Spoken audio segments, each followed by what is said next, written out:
That's what you want to hear, isn't it? Well, now you've heard it.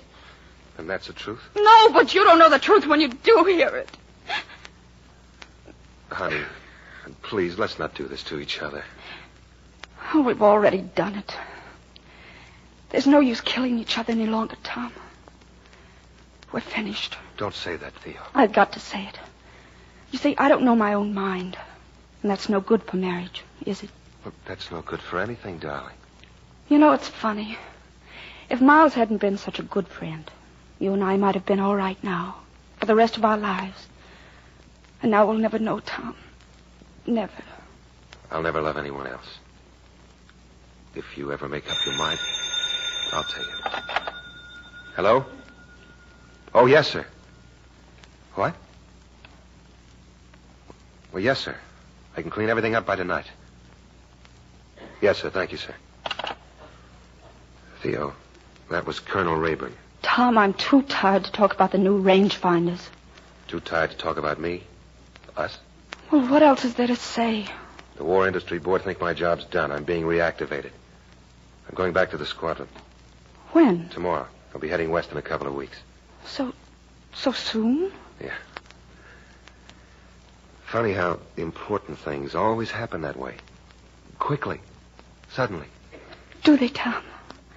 Can they happen that way? I'd almost given up hoping. It's a sort of miracle. Yes, a sort of miracle. What? Wait, Tom, I'm not sure I can say it yet. Say what? Well, it's like having something you always wanted. Something live and beautiful. Almost within reach and being afraid to close your hand on it because it might die. Theo. It's knowing all of a sudden that there was a reason I married you. A reason I couldn't marry anyone else. Theo, honey. And growing up, just in 1 second, when you said you were going. And realizing that sometimes it takes time to be sure. But once you're sure, nothing can shake you. And when two people are sure that way, well, marriage isn't just a ceremony, an institution. It's something those two people have just for themselves. Well, it's their own private affair.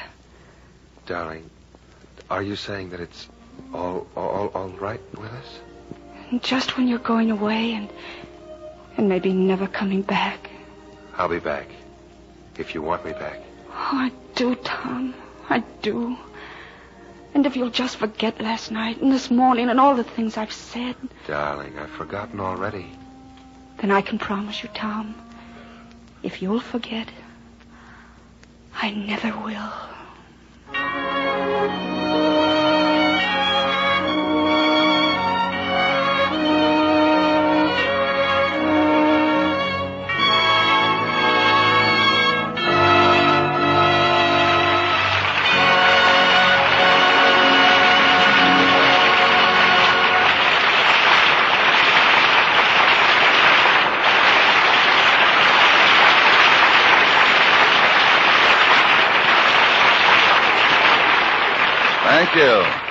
Thank you, Lana Turner and John Hodiak, for a delightful performance. It was a pleasure to be here, Mr. Bradley. We know that the Motion Picture Relief Fund and this country house, so vital to all of us in the industry, are supported largely by these radio programs. We're all proud to help the good work.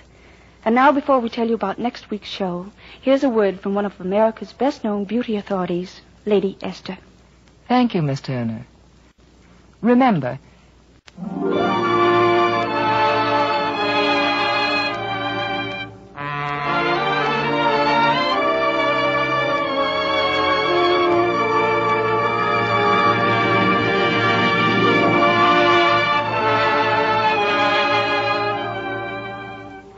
Next week, the Lady Esther Screen Guild Players will present Barbary Coast. It will star Mary Astor and Charles Bickford. Be sure to listen. Lana Turner appeared through the courtesy of Metro-Goldwyn-Mayer, producers of A.J. Cronin's The Green Years. John Hodiak appeared through the courtesy of Metro-Goldwyn-Mayer, producers of the Technicolor musical Easy to Wed. Music on tonight's program was arranged and conducted by Wilbur Hatch. This is Truman Bradley speaking for Lady Esther. Thank you, and good night. This is CBS, the Columbia Broadcasting System.